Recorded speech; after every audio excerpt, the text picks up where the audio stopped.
When it comes to saving for retirement, what you don't know can really cost you. Nearly 3 in 10 Americans say they do not have an individual retirement account, or IRA, because they don't know enough about them. Local financial professional Justin Halverson from Great Waters Financial is here to debunk 5 of the biggest myths surrounding IRAs. Great to have you here today. Thanks for having me, Pat. We've got a lot of good information here. We do. Let's talk first about definitions. What is an IRA?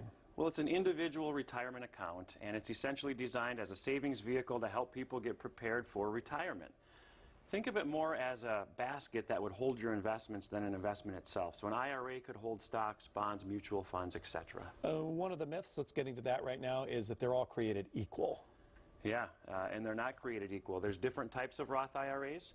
We have your traditional and your Roth IRA. And these are certainly different than your 401k and 403b type accounts.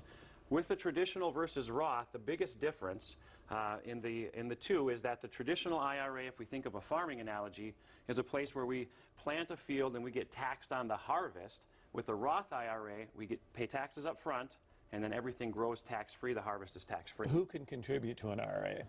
Well, many people think it's only for the wealthy or something like that, but more people can contribute to an IRA. Even if you have an employer-sponsored plan, you can contribute to an IRA. Now, there are income limitations. You have to have earned income, but you can't have too much earned income to get a deduction for your traditional IRA. And if you make too much money, you can't make a Roth contribution. Can you have more than one retirement account? Because I know one of the myths is you can't have. You can, and you should, most likely. If you have your work plan, by all means, contribute to the 401k plan. Fund the IRA. If you can put money in a Roth, that's the best kind of money because it's tax-free growth for retirement.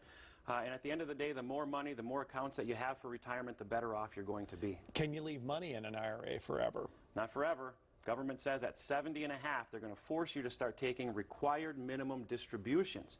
So even if you don't need the money for your income in retirement, they force you to take out 3.65%, and every year that amount goes up little by little.